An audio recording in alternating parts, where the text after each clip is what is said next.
بسم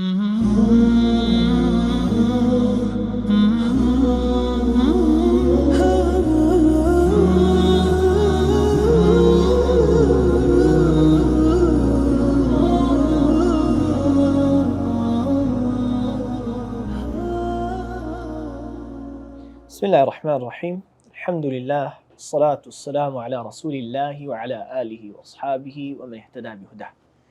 أما بعد، مرة زي ما دست رابردو باسي دزنويشمان كرت إن شاء الله تعالى أمر باسي حدثي أكبر بهدزنويجي قورو لا بردني بغسل بخوشوردن لكن إن شاء الله تعالى.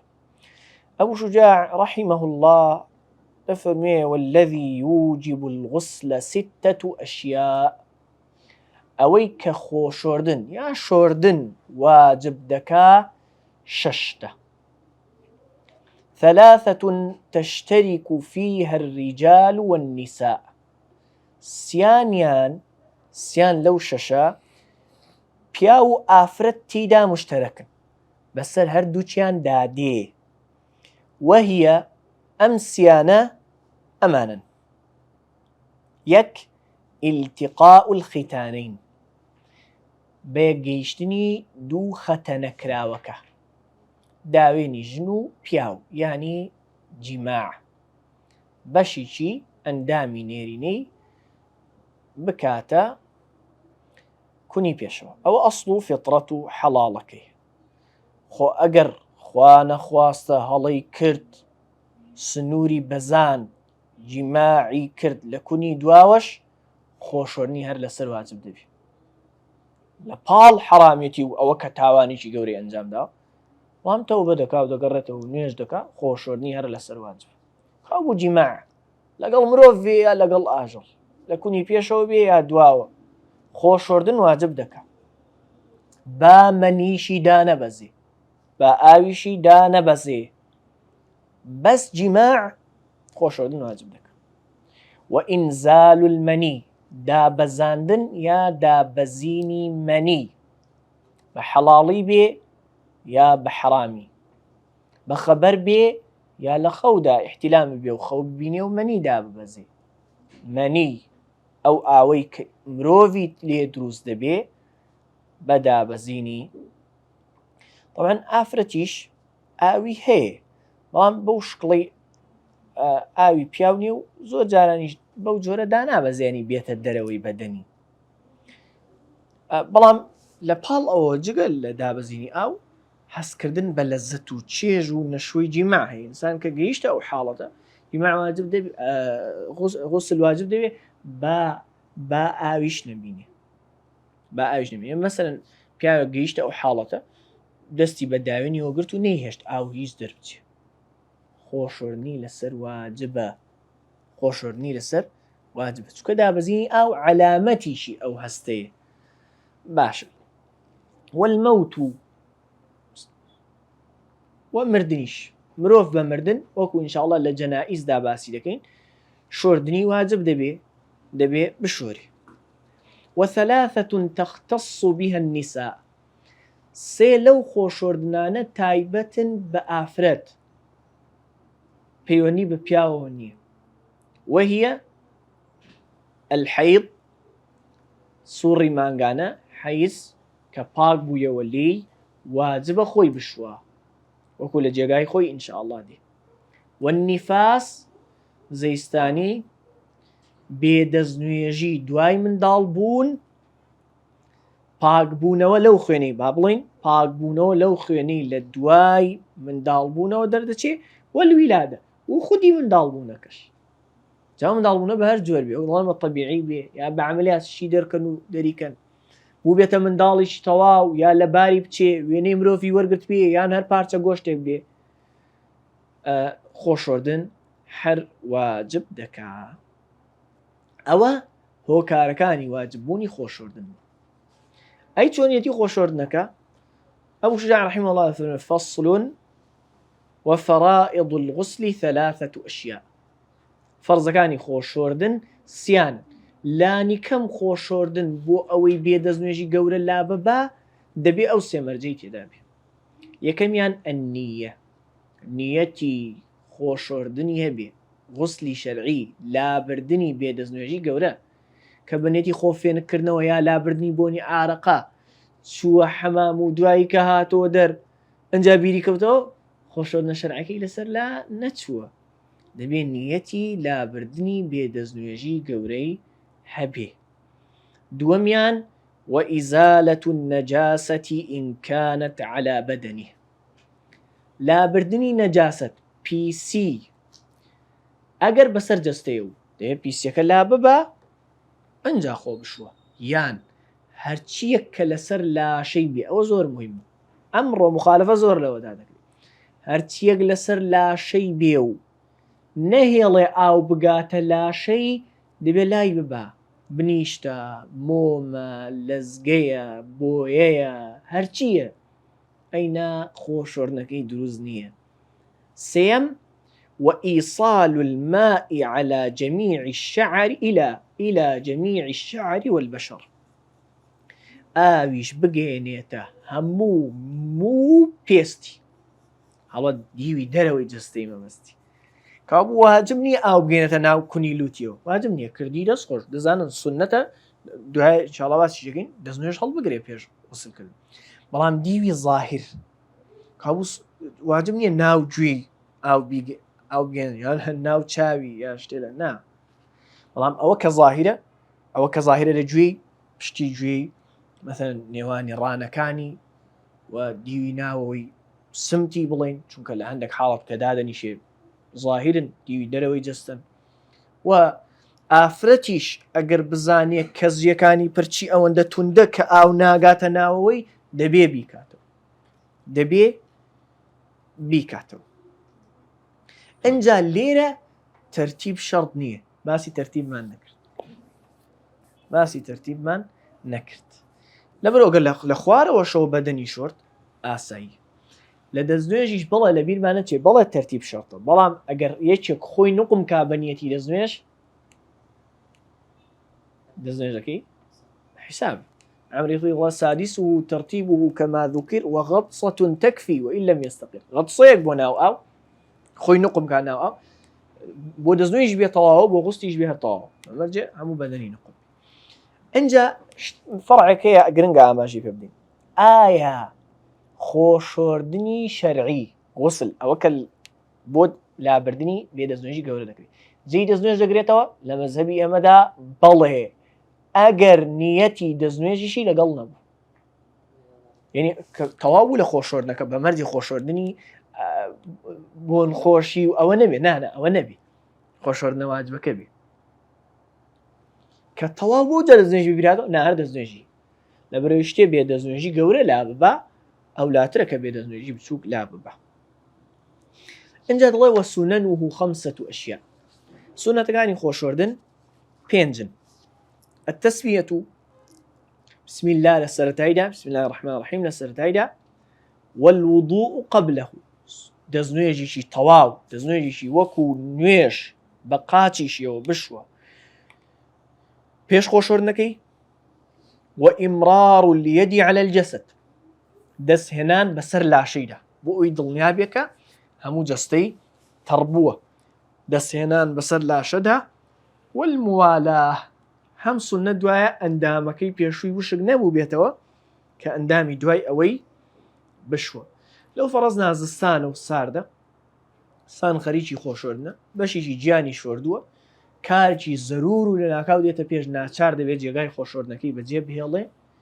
کە گەڕایەوە ئەگەر ساردە ئەگەر دەتوانێت بە تەنیا ئەوەی کە پێشتر نەی شۆرد بوو بیشوە هەرچەند خۆ ئەگەر کرا سنە دوایە هەمووی بەسەر یەکەوە بشوە چکە موالاه سنة وتقديم اليمنى على اليسرى لاي راستي جستيشي بيش لاي چپي بشوا لبروي پیامبری خوا صلى الله عليه وسلم واي حزك او خوشورني واجب لپال خوشورني واجب هنديك خوشورني سنة من هي وما نجميري رحمه الله تعالى ففرم فصل والاغتسالات المسنونة 17 غسلا خوشورنا سنة كان حفظ غسل هەندێکیان نەسیان لەسەر هاتووە هەندێکیان لەبەرەوەی جێگای قەرەباڵغی و کۆبوونەوەی خەڵکن سنە دوای ئینسان خۆی بشوا و بۆنی ناخۆش لە خۆی لا بباتە خەڵک ئیزعاج نەکە.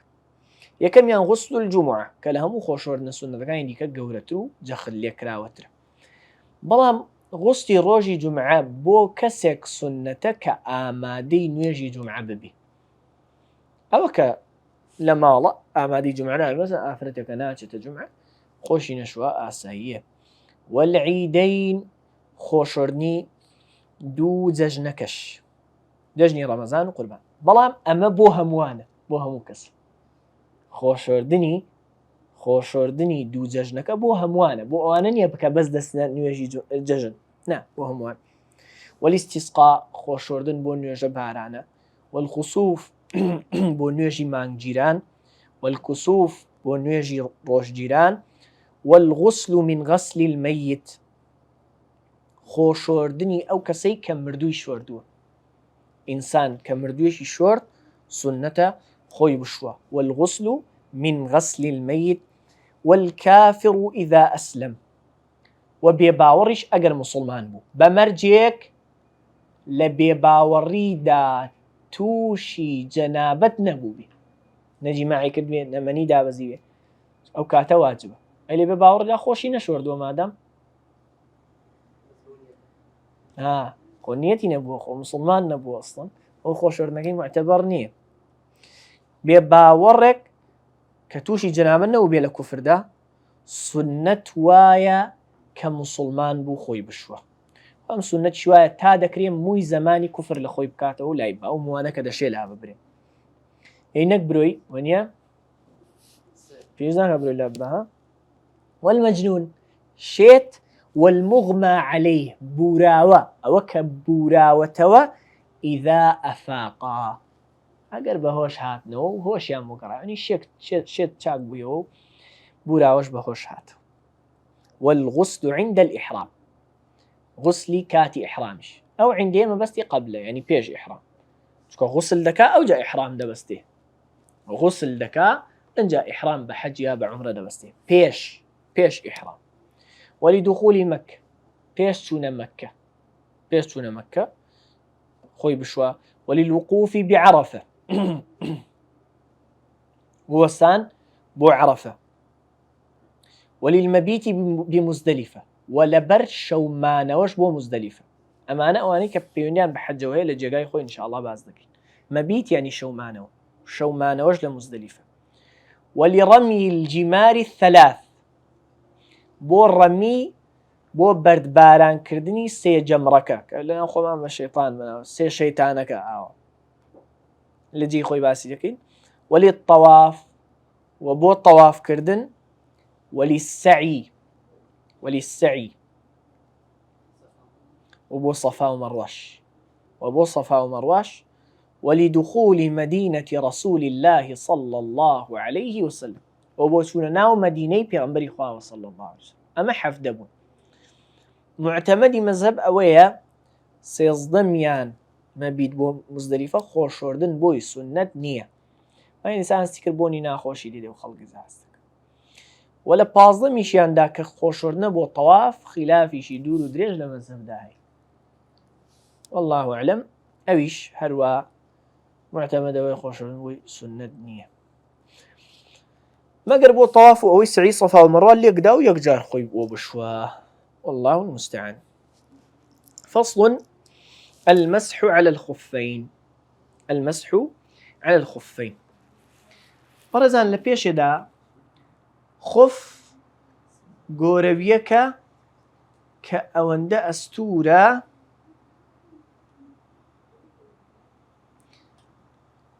جارێ لە پێشێ دەبێ ئاوی تێنەچێ بەو جۆرە کە ئەگەر ئاوی بەسەردا ئەگەر لە پێیەکدا بێ ئەگەر ئاوی بەسەردا ڕژێندرا قاچ تەڕ نەبێ لە شتێکی وەکو پێستە دروست کرابێ کە ئاوی تێنەچێ و ئەوەندە توند و قایمیش بێ کە ڕێبوار لە کاتی خۆی کە دادەبەزین چیان دەکرد تۆزە داریان دەهێنا بۆ ئاگرکردنەوە لە نزیک ئاوەکە دادەبزین تۆزە سەتڵی ئاویان لە کانیەکە دەهێنا شتەکانیاندا ئەوەندە بتوانێ بەبێ پێڵاو بیکا و نەشتڕێ ئەوەندە قەیم و پتەویش بێ کە ئاوی تێنەچێ و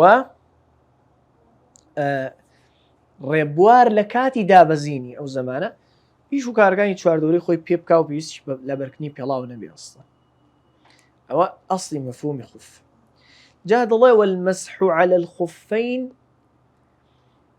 مەسحکردن لەسەر ئەمانە دایان نەنێ لە کاتی دەستنوێش بۆ دەستنوێش لە کاتی غوسل ئەوێڵە لە کاتی خۆشەویستن وەڵا خوفم لە پێی قاچم ناشۆم دەستی نا بۆ دەستنوێش کە ئەم خوفانەی لە پێ بوو دەتوانێت دایان نەنێ و دەستی تەڕیان بەسەردامێنێ بەس. والمەسح على الخفین مەسحکردن لەسەر دوو خوفەکە قابوو گوتی خوفین یعنی ئەگەر پیاوێک هەردوو قاچی هەبێ بەمەنجێک یەک بیکاتە یەک پیانەوە جایز نیە وڵاوە پێیان ناشەم قەی ناکە بەس ئەوەیان دەستی تەڕ نا کە دوو مەگەر یەک هەر یەک قاچی هەبێ کەسەکە گەنا کە دوو قاچی هەبوو ئەمێ هەردوو لە پێکە جائزون نەیگوت سنەتە وتی چی جائزە ڕوخسەتێکە یعنی ئەگەر بۆی لووە زانانی ئێمە ڕەحیمەهم الله فەرمویانە قاچ شۆردن باشترە وتیانە جائزە بەس جائزە بەڵام بثلاثة شرائط بچەند مەرج بە سێ مەرج. یەکەم أن يبتدئ لبسهما بعد كمال الطهارة لپیان بکا دوای دەستنوێژیشی تەواو بە دەستنوێژێکی تەواوەوە گوتی کەمالی تەهارە هەتا وا حاڵی نەبی قاچی ڕاستم دەشۆم ئەو جا خوفەکە دەکەمە پێم ئەو جا قاچی چەپم دەشۆم ئەو جا خوفەکە نا دەبێت دەستنوێژت تەواو کردبێ قاچی ڕاست و چەپیشت شۆردبێ کەمالی تەهارە ئەو جا لە پێیان بکەی جا خۆشەر نیە ئیلا لە پێشەوە دەستنوێژیش بشووی نانە دەستنوێژت هەبێ ئەو کاتە کە دەیکەیە پێت دەستنوێژێکی تەواوت هەبێ لەسەر بێ دەستنوێژیەوە نەیکەیە پێت.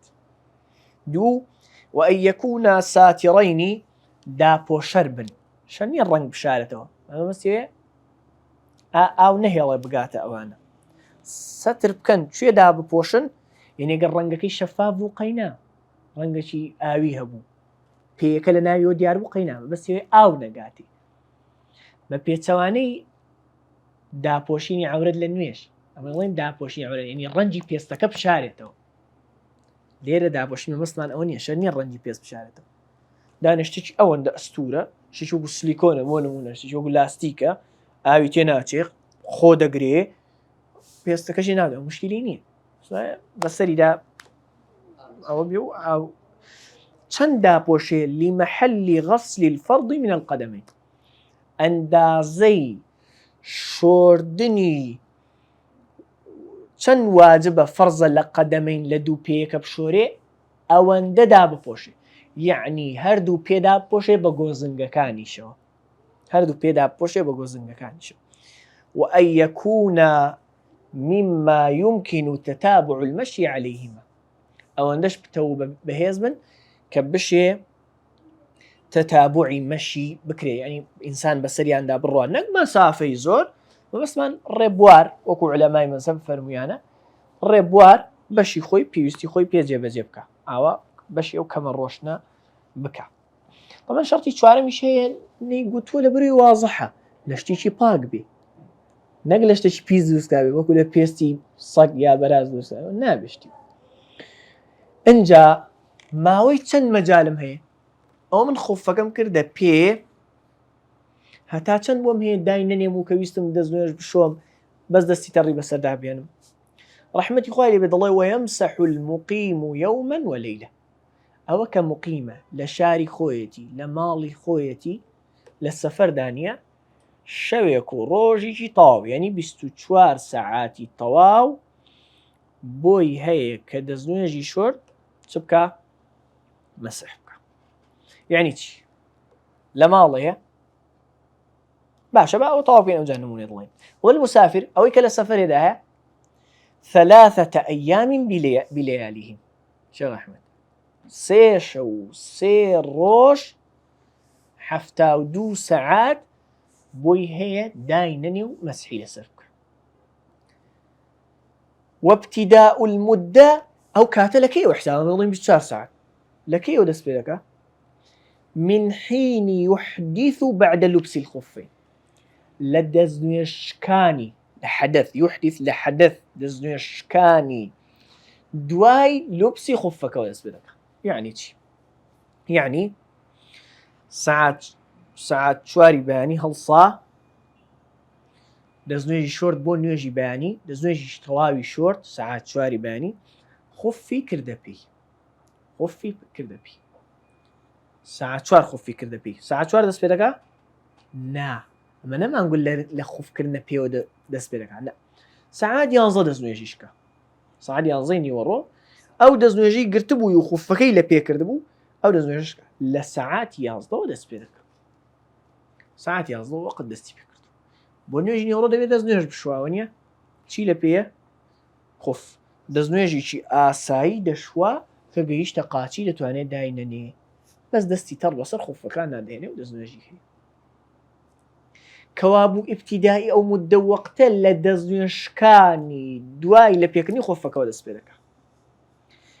ئەنجا فإن مسح في الحضر ئەگەر خوفەکانی لە حەضەر لە ماڵێ لە شاری خۆی کردبووە پێ ثم سافر دوایە سەفەری کرد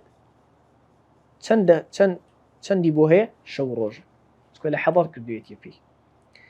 ئەو مسح في السفر یا لە سەفەر ئەو خوفانی کردە پێ ثم ئەقامە دوایی هاتەوە ماڵ و شاری خۆی ئەتەممە مەسح مقیم هەر 24 ساعتی بۆ هەیە هەر مەسحی مقیمێک کە 24 ساعتە. یعنی چی بەڕێزان؟ یعنی ساعت 4 عەسر لە سەفەر بوو خوفی کردە پێی ساعت 10 شەو هاتنەوە ماڵ مەسەلەن نوێژی عیشاشی نەکردو مەسەلەن جەمعی نەکردو بۆن نوێژی عیشاشی نەکردو 24 ساعت کەمترە یا زیاترە وەقتی ماوە یان نەیماوە ساعت 4 عەسر کردوێتی پێی هەتا 4 عەسری سبەینێ مادام هاتۆتەوە ماڵ 24 ساعتی بۆیە بۆی هەیە مەسح بکە. ئەی کوڕینە لە سەفەر خوفەکەی کردە پێی 2 ڕۆژ لە سەفەر بوو ئەو جا هاتەوە ماڵ کە هاتەوە ماڵ وەقتەکەی تەواو بووە یعنی کە دەست ئەیەکسەر یعنی کە دەست ویستی جاری هاتوو دەستنوێژ بشوە دەبێت دایبێنێ و قاچی بشوە. بەڵام ئاگاتان لێبێ ئاگاتان لەو جزئیەتە بێ ئەزیزان بە تەواوبوونی وەقت دەستنوێژەکە بەتاڵ نابێتەوە ئەو دەستنوێژەی پێی هەڵگیراوە کە دەڵێن وەقتی تەواو بوو یعنی جاری داهاتوو ئەگەر دەستنوێژی شۆرت دەبێت داینی و قاچی بشوە. وەقتی تەواو بوو معنای ئەوە نییە دەستنوێژەکەشی بەتاڵ بوویەوە پشتیوانیە دەستنوێژەکەی تا دەمێنێت تا بە هۆکار لە هۆکارەکان دەستنوێژی دشتی. ئەنجا دەڵێ ويبطل المسح بثلاثة أشياء مسح بسيشت بطال بيته بخلعهما بداكندنيان يا داكنرانيان خوان دابكندين لقات كداكنران أو نيهر بيكي وبيتو بلي همان حساب طاو دكم نا كدات كندن دبينو يان بكيو يعني دزنوجت هي لبر بيوسي خوفك داكن ئەگەر دەستنوێژت هەبوو بەس قاچت بشۆ گەر دەستنوێژتەوە بەس قاچت بشۆ بەس قاچت خوفەکانت کەوە پێ و وەقتێکی نوێ دەست پێ دەکات کە دەستنوێژت بکە نەک خوفەکان کەیە پێ و هەمان حسابی جاران تەواوکەی ئەوە نیە کە دەستنوێژیشت نەبوو دەستنوێژ بگرەوە خوفەکانت بکەوە بەڵام بە داکەندنیان تەواو دەبێت ناتوانی دەستنوێژت نییە خوفەکەت داکەن بیکەی و پێ و دەستنوێژ بشۆی و بەس مەسح بکەی شتیوانیە دەستنوێژت نییە ئێستا خوفەکەت دابکەنی بیکەیەوە پێت جا مەسحیشی بەسەر بکەی شتیوانیە بەتاڵ دەبێتەوە بەوە واضحە شێخ. دووەم وانقضاء المدة کاتەکەی تەواو ببێ بەسمان دەستنوێژەکە بەتاڵ نابێتەوە بەس جاری داهاتوو دەبێت داینی دەستنوێژش تەواو بشۆی قاچ بشۆی ئەوجا بیکەیەوە پێت. وما يوجب الغسل هەرچیەکیش غسل واجب بکە چکە تو بۆ غسل دەبێت خوفەکانت دابنی لە غسلدا مەسحی سەر خوف نییە.